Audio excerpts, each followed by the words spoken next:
गीत तेरो पाराको गीत निकाल के एउटा ल मेरो पाराको गीता त पारा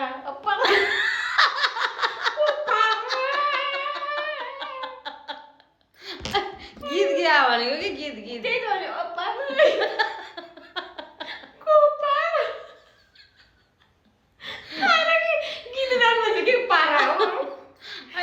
हुन्छ नि त म पो अब बुढी भएँ मेरो अब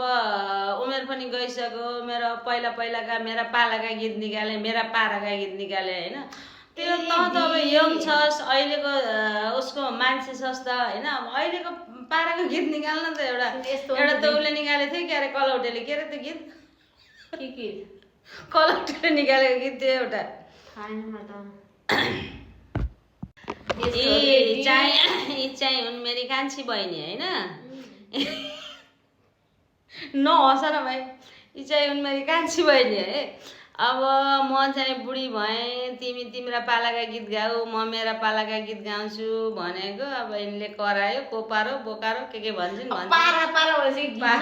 यस्तो हो क्या दि तपाईँ पो अब दाउरा घाँस गर्न जानुभयो र होइन गीत गाउनु जानुभयो होइन कति मान्छे दाउरा घाँस गएर पनि गीत गाउनु नजाने पनि हुन्छ नि त त्यही हो कि म त भगवान्ले यसो एउटा अनुहार त अलिअलि ठिक दिएका हुन् होइन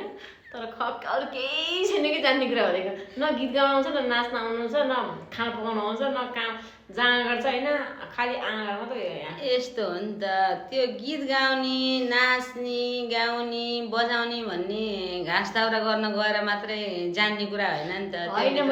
मनबाट आउने चिज हो क्या त्यो भनेको तपाईँलाई भगवान्ले दिएको हो नि त त्यो त सरस्वतीको बास हो कि सरस्वतीको बास हामी त सरस्वती बासै गरेर बुझेको कुरा तँलाई चाहिँ केमा बास गरेको नि त अनि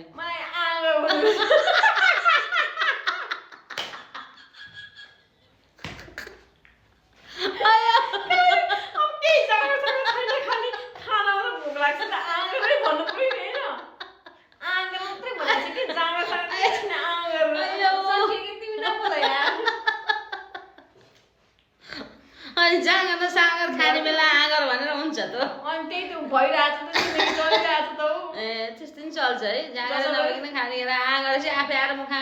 भरिन्छ सबै खाने त पकाइन्छ अलिअलि हल्का फुल्का यसो मिठो नमिठो जसो पनि टाइम पास भएको छ जिन्दगी चलिरहेछ